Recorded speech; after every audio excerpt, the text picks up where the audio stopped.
Okay, so this Milwaukee Fastback, the model is the 4822-1505.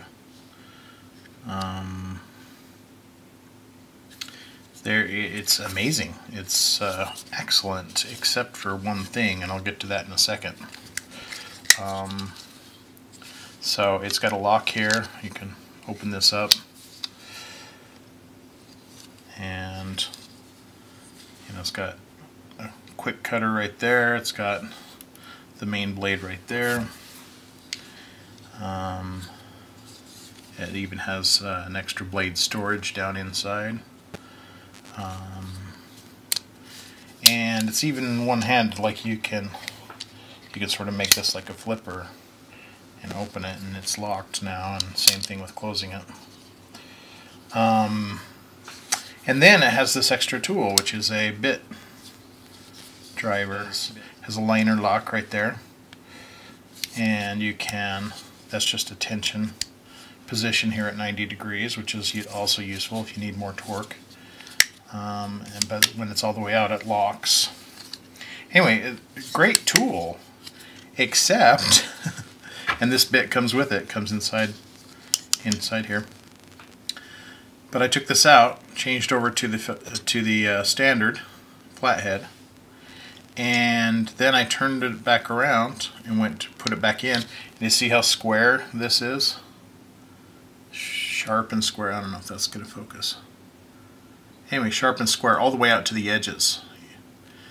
They probably should have rounded these corners slightly. Anyway, because when I went to put it back in, and I wasn't being obnoxious about it, I went to put it back in, and the little retention spring that's inside here has now shifted down, and I can't get it out. I've been trying, I can try a number of tools. I'm worried that the spring's bent now because I can't even put the Phillips back in there now. It just won't go. The spring's in the way down the column on the inside, and the more I do it, the more I know I'm pushing that spring down. In fact, maybe you can see it. Let's see. Anyway, it just caught the edge of this Phillips head. And as you're putting it in, and it's such a tight fit, if you can see this, it's such a tight fit to go down in that of course it's going to grab that spring. So they should have nipped off these.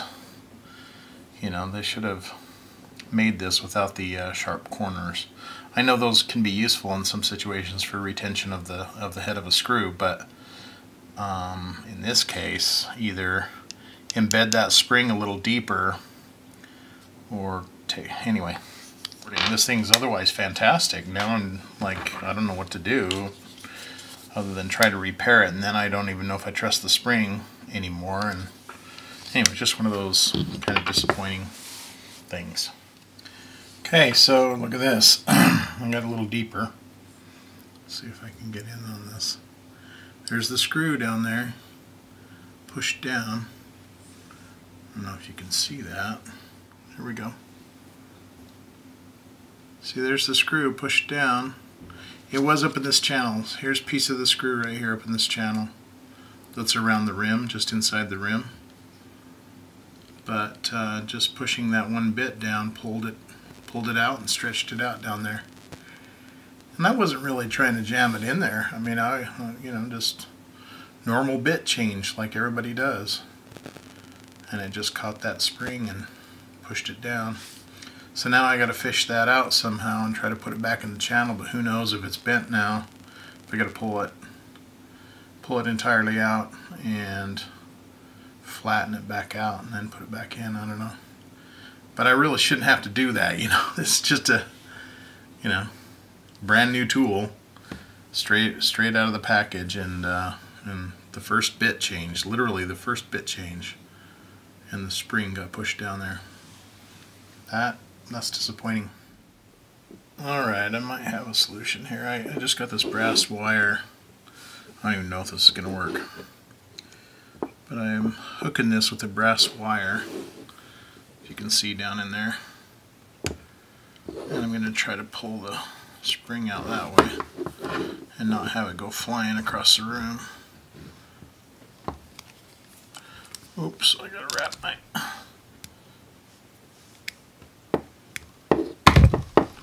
Okay, there we go. There we go.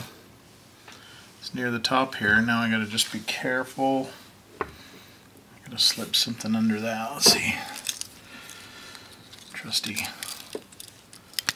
Swiss Army knife here. Just slip something under that and keep it. Oh, there we go. Where'd it go? Where'd it go? There it is.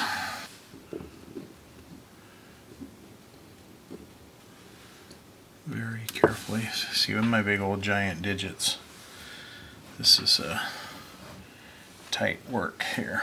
You gotta put one end in first or it won't work. Let's try that.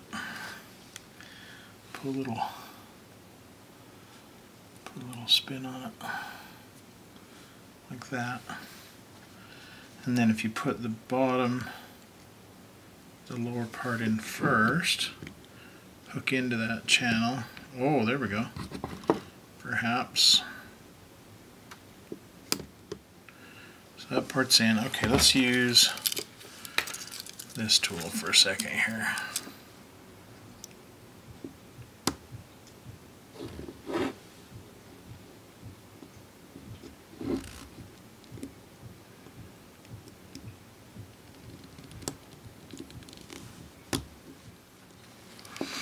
Man, it just doesn't want to spring outward. I need to have a wider spring. All right, let me fish that back out of there. Solving the problem. Solving the problem here.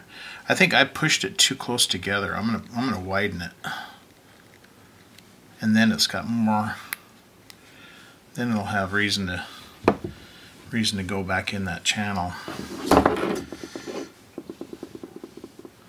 All right, let's put this end in. Great.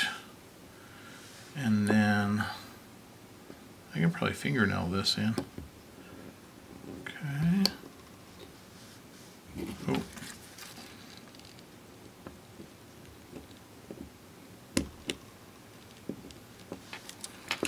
Okay. I think it's in there. I don't know how well it's in there, but it's in there. Okay, so the key is to steer clear of where this spring ends right here, because that's what can grab when the bit goes back in. Get these tools out of the way for a sec. Okay, let's try this. You ready? I'm going to put the Phillips in first. There we go. It's in and it's staying in.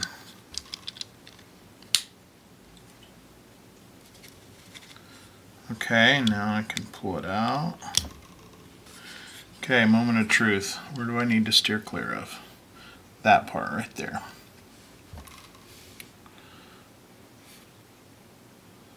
So I want to go about like this. There we go. Staying in, snapped in pretty good, and it comes out. Well, that was unnecessary. That's all I have to say about that. So now I can have my tool back.